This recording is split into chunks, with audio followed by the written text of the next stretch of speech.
Vijayawada university మంచి భవిష్యత్తు కోసం తెలుగు విద్యార్థులు ఇష్టపడే యూనివర్సిటీ. కాల్ 9059052378 9059052379. ఈ రెండు ఉంటే జీవితం సర్వనాశనం.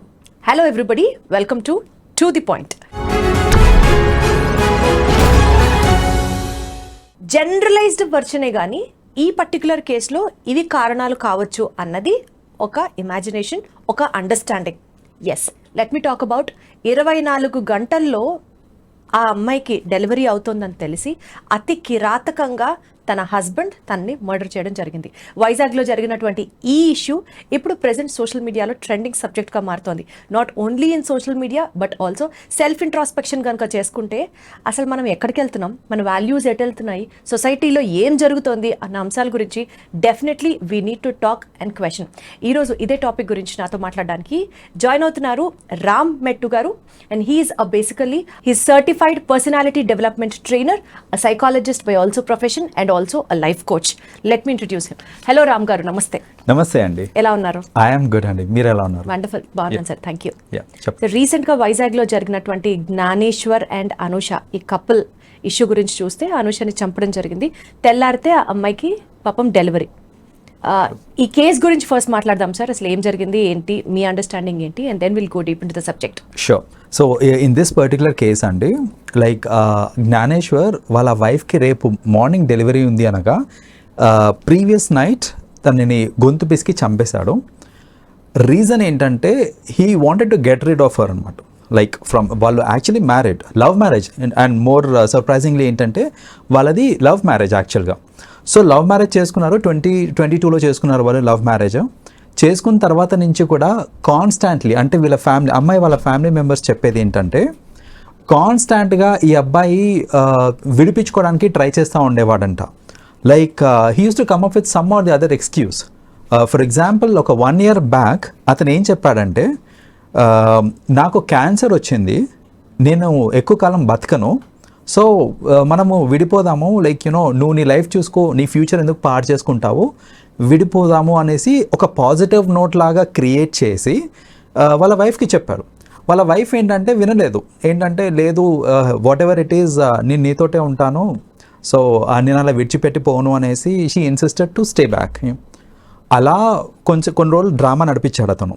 అది వర్కౌట్ అవ్వట్లేదు అనేసి మళ్ళీ ఒక 6 months బ్యాక్ మన పెళ్లి విషయము మా పేరెంట్స్కి తెలీదు, వాళ్ళకి తెలిస్తే నన్ను నిన్ను ఇద్దరిని చంపేస్తారు, అనవసరంగా నా గురించి నీ లైఫ్ని నువ్వు స్పాయిల్ చేసుకోకు, వెళ్ళిపో అనేసి మళ్ళీ హీ స్టార్టెడ్ ఇన్సిస్టింగ్ వెళ్ళిపో అని చెప్పడానికి. అది she was again adamant, like వెళ్ళకుండా she was with him. Multiple times ఇలా ప్రయత్నించాడు, అది వర్కౌట్ కాలేదు అనేసి ఫైనలీ ఇప్పుడు ఏంటంటే బేబీ డెలివరీ రేపు ఉందనగా ఈరోజు గొంతు పిసికి చంపేశాడు. చంపేసి ఏం తెలియనట్టు అలా ఉండి నెక్స్ట్ డే మార్నింగ్ తనని లేపుతుంటే తను లేవట్లేదు అనేసి వాళ్ళ ఇంట్లో వాళ్ళు చెప్తే, తను లేపుతుంటే లేవట్లేదు అని చెప్తుంటే అప్పుడు ఇతను మళ్ళీ యాక్ట్ చేసి as if he's also trying to wake her up, act చేసి వాళ్ళ ఫ్రెండ్స్ని పిలిచి ఇదంతా డ్రామా క్రియేట్ చేశాడు బేసిక్గా. అండ్ దెన్ ఫైనలీ హాస్పిటల్కి వెళ్ళేసరికి బ్రాడ్ డెడ్ అనేసి అర్థమైంది. వాళ్ళ ఇంట్లో వాళ్ళకి ఆల్రెడీ తెలుసు కాబట్టి that he's trying to get rid of అనేసి చూసుకున్నారు. లైక్ వాట్ ఎగ్జాక్ట్ పోలీసులకు చెప్తే వాళ్ళు ఇంట్రాగేట్ చేశారు. ఇనీషియల్ ఇంట్రాగేషన్లో ఒప్పుకున్నాడు, లైక్ తనే పిసికి చంపేశాడు అనేసి. బట్ ఇక్కడ I will tell you how pre plan it is. Gyaneshwar అనే అతను నార్మల్ టైంలో ఎవరిదైనా గొంతు పిసిగితే వాళ్ళు ఏంటంటే ఎంతో కొంత రివోల్ట్ అయ్యే ఛాన్స్ ఉంటుంది, వాళ్ళని వాళ్ళు సేవ్ చేసుకునే ఛాన్స్ ఉంటుంది. 9th monthలో ఒక లేడీకి అంత శక్తి ఉండదు, లైక్ మళ్ళీ కాపాడుకునే అంత శక్తి ఉండదు. అది గ్రహించి 9th month దాకా వెయిట్ చేసి ఇంకా రేపు డెలివరీ అనగా ఈ టైంకి చాలా వీక్ ఉంటుంది బాడీ అని తెలుసు కాబట్టి ఆ టైంలో అతను గొంతు పిసికి చంపేశాడు. And this it self shows how cruel he is అనేసి. సో ఇది జరిగిన ఇన్సిడెంట్ అండి. అసలు ఈ మధ్యన ఇలాంటి ఇన్సిడెంట్స్ చాలా ఎక్కువ అవుతున్నాయి. If you get to see recent పాస్ట్లో కూడా ఏంటంటే పెళ్ళైన వాళ్ళని వదిలించుకోవటము, లేదా ఇంకోళ్ళతో ఉందాము అనే ఒక థాట్ తోటి ఇంట్లో వాళ్ళని చంపేయటము, రిలేషన్షిప్తో సంబంధం లేకుండా, అంటే వైఫ్ని చంపుతున్నారా, హస్బెండ్ని చంపుతున్నారా, పిల్లల్ని చంపుతున్నారా, for that matter in the recent past నేబర్ని కూడా చంపారు. అంటే వాళ్ళ ఇల్లిసిట్ అఫేర్ గురించి నేబర్కి తెలిసింది, ఎక్కడ వాళ్ళ హస్బెండ్కి చెప్తారు అనేసి నేబర్ని కూడా చంపడానికి ట్రై చేశారు. సో రిలేషన్షిప్ తోటి సంబంధం లేకుండా ఈ ఎక్స్ట్రీమ్ సిచ్యువేషన్స్ ఈ మధ్య మనకి ఎక్కువ కనిపిస్తున్నాయి. So adding to these points అండి, వాళ్ళిద్దరికి మధ్యలో ఏవో ఈగోయిస్టిక్ ఇష్యూస్ ఉన్నాయి అన్నది ఒక ఆర్గ్యుమెంట్, ఒక స్టేట్మెంట్ వినిపిస్తుంది. సీన్ కట్ చేస్తే this guy Gyaneshwar has an extra marital affair with another lady, కాబట్టి పాపం ఈ అమ్మాయిని టార్గెట్ చేశాడు. అంటే ఏ రిలేషన్లో అయినా సరే ఈగో ఉన్నా, ఎక్స్ట్రా మ్యారిటల్ రిలేషన్ ఉన్నా, అది it is not healthy, it is not safe. Correct. Yeah, it's definitely not safe అండి. ఎందుకంటే ఇక్కడ ఏమవుతుంది అని అంటే, ఇలాంటి ఎక్స్ట్రా మ్యారిటల్ అఫైర్స్ ఉన్నప్పుడు ఆ అబ్బాయికి నిజంగా చంపాలని ఉన్నా లేకపోయినా pressure from the other side. నువ్వు తను వదిలి చేసుకొని నా దగ్గరికి వస్తే పెళ్లి చేసుకుందాము, లేదంటే పోలీస్ కంప్లైంట్ చేస్తాననేసో, లేకపోతే నేను చచ్చిపోతాననేసో, చనిపోయేటప్పుడు నీ పేరు చెప్పి చనిపోతాననేసి. So it could be anything. So pressure అనేది it builds up from all the sides, and ఇలాంటివన్నీ we get to see that happening. So ఇదొకటండి. అండ్ రెండోది ఏంటంటే, ఇక్కడ ఈ అమ్మాయిని వదిలించుకోవడానికి మనం అనుకోవచ్చు, అంటే సరే ఇంకో అమ్మాయిని ఇష్టపడ్డాడు, మాట్లాడి ఇంట్లోతో మాట్లాడి పెద్దలందరినీ కూర్చోబెట్టేసి ఒక ప్రాపర్ డివోర్స్ తీసుకొని చేయొచ్చు కదా అని అంటే, ఇక్కడ ఒక ఆస్పెక్ట్ ఏంటంటే, ఈ అబ్బాయి కనుక డివోర్స్ తీసుకున్నాడు అని అంటే it is firstly a lengthy process, time consuming process. రెండోది కాంపన్సేట్ చేయాలి ఈ అబ్బాయి. సో కాంపన్సేషన్ అనేది it's a huge thing generally. So sometimes ఏంటంటే ఎవ్రీ మంత్ వాళ్ళు మెయింటెనెన్స్ ఇస్తూ ఉండాలి డివోర్స్ అయిన తర్వాత, ఆర్ యాన్యువల్లీ కూడా పే చేసేది ఉంటుంది, which is going to be a burden, financial burden. So ఈ ఫినాన్షియల్ బర్డన్ నాకెందుకు అనే ఒక థాట్లో కూడా ఈ అమ్మాయిని హతమార్చడం అనేది జరుగుండొచ్చు. సో చూడండి, జనాలు ఏంటంటే ఆ డబ్బు పిచ్చి పట్టుకొని, లేకపోతే ఎక్స్ట్రా మ్యారిటల్ అఫైర్స్, ఇవన్నిటిని దృష్టిలో పెట్టుకొని అసలు యాక్చువల్ రిలేషన్షిప్స్కి వాల్యూ లేకుండా పోతున్నాయి మనకి. Relationship between mother and kids, relationship between wife and husband, వీటన్నిటికీ కూడా వాల్యూస్ లేకుండా పోతున్నాయి ఈ మధ్యన. యాక్చువల్గా ఇక్కడ ఇంకొక మాట కూడా చెప్తారు, జ్ఞానేశ్వర్ వాళ్ళ పేరెంట్స్కి వీళ్ళిద్దరు పెళ్లి గురించి అసలు తెలియదట, అండ్ అనూష వాళ్ళ పేరెంట్స్ మాత్రమే వీళ్ళిద్దరికి పెళ్లి చేయడం దగ్గర నుంచి, ఆ అబ్బాయిని సరిగ్గా చూసుకోవడం దగ్గర నుంచి they played a proper in-laws role.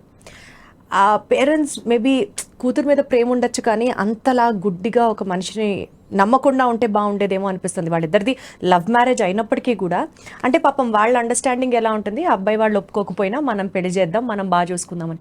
Because ఆ శ్రీమంతం ఫొటోస్ కానీ, ఆ ప్రెగ్నెన్సీ షూట్ ఫొటోస్ కానీ మనం చూస్తే వీళ్ళు చాలా బాగున్నారే, హ్యాపీగా ఉన్నారే అన్న ఒక ఇంప్రెషనే వస్తుంది మనకి. కరెక్ట్. సో ఇక్కడ వాళ్ళు కూడా వాళ్ళు కొంచెం మెచ్యూర్డ్గా, కొంచెం ప్రాక్టికల్గా ఆలోచించాల్సింది. కరెక్ట్. వాళ్ళు ఏంటంటే సరే మనం ఉన్నాం కదా చూసుకోవడానికి, వాళ్ళు చేయకపోయినా అని అనుకున్నారు.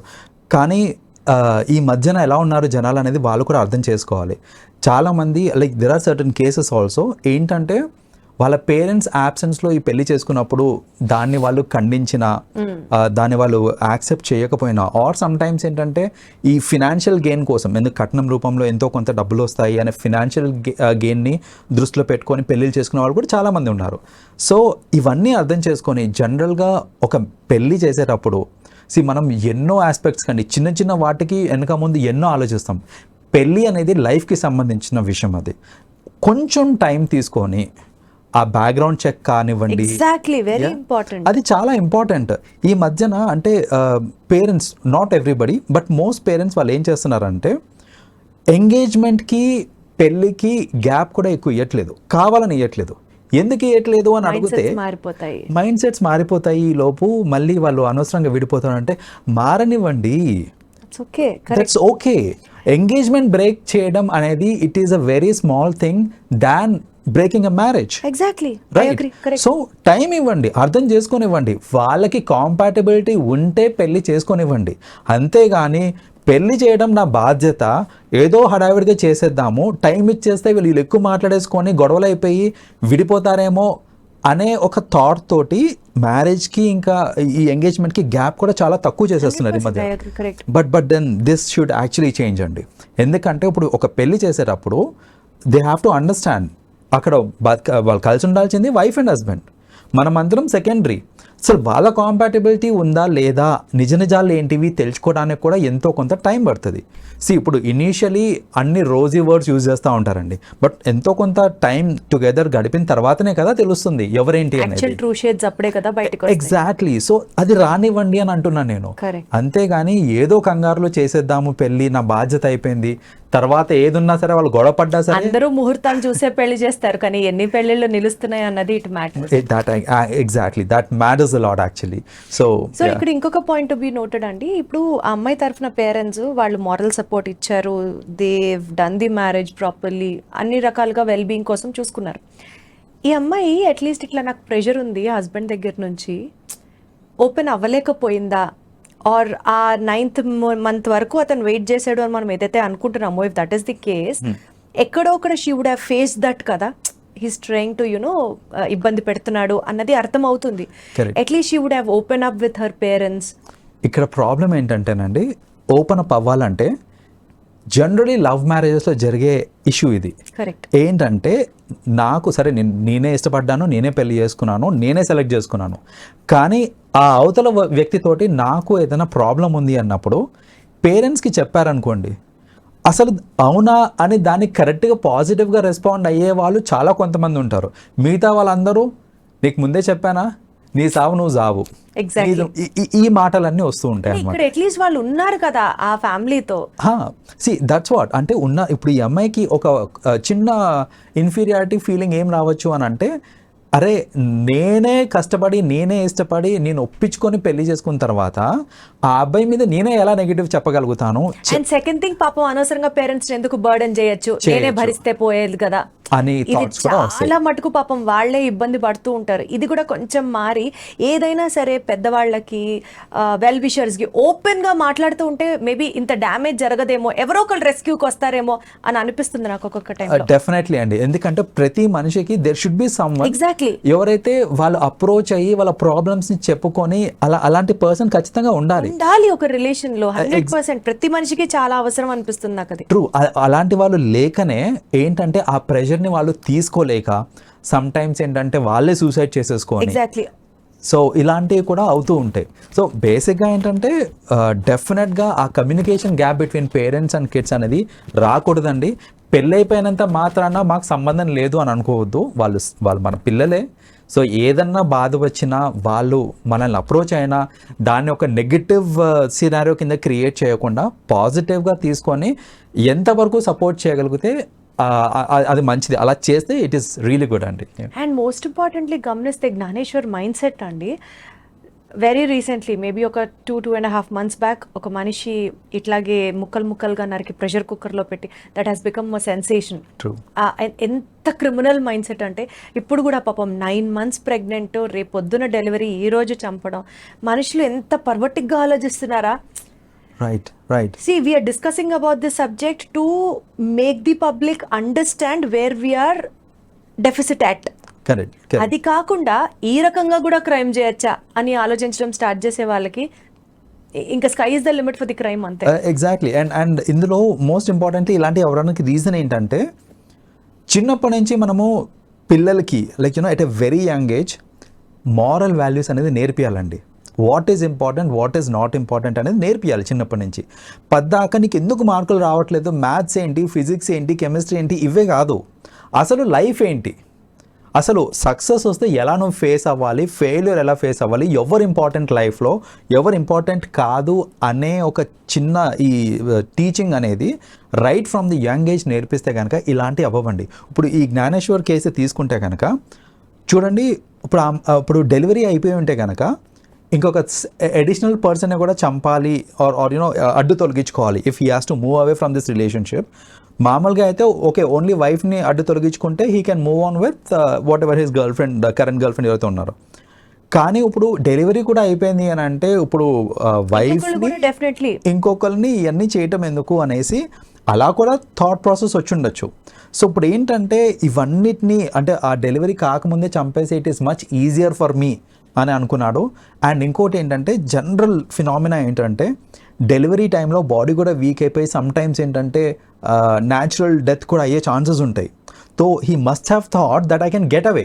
ఈ టైం ఎగ్జాక్ట్లీ ఈ రీజన్ చూపించి ఈజీగా తప్పించుకోవచ్చు అని అనుకున్నాడు. ఎందుకంటే రేపు డెలివరీ అనగా ఈ రోజు దెర్ ఆర్ సర్టన్ కేసెస్ న్యాచురల్గా ఏంటంటే బాడీ సపోర్ట్ చేయకనో లేకపోతే రైట్ ఆఫ్టర్ డెలివరీ డెత్ అయిపోవడం ఇలాంటివి జరుగుతూ ఉంటాయి. Rarely but it still happens. So దాన్ని అలుసుగా తీసుకొని ఈ టైంలో కనుక నేను క్రైమ్ చేస్తే that is the best time అనేసి క్యాలిక్యులేషన్ తోటి చేసిన క్రైమ్ ఇది. సో డెఫినెట్లీ ఇలాంటి వాళ్ళని మనం పనిష్ చేయాలి అని అనుకుంటున్నాము. 100% పనిష్ చేస్తుంది. లా హ్యాజ్ ఇట్స్ ఓన్ టర్న్స్. జరిగేది జరుగుతుంది. బట్ ఆలోచించాల్సిన పాయింట్ ఇక్కడ ప్రతి ఒక్కళ్ళు పేరెంట్స్ బాధ్యత ఏంటి, ఎవరితో ఓపెన్ అవ్వగలిగే ఒక మనిషిని లైఫ్ టైంలో ఏర్పరచుకోవడం, and most importantly extra marital affairs, maybe the greed of life, more wantings in life, desire, egoistic things ఇవన్నీ పక్కన పెడితే ప్రాపర్లీ ఒక సాటిస్ఫాక్టరీ లైఫ్ అయితే మనం లీడ్ చేయగలం.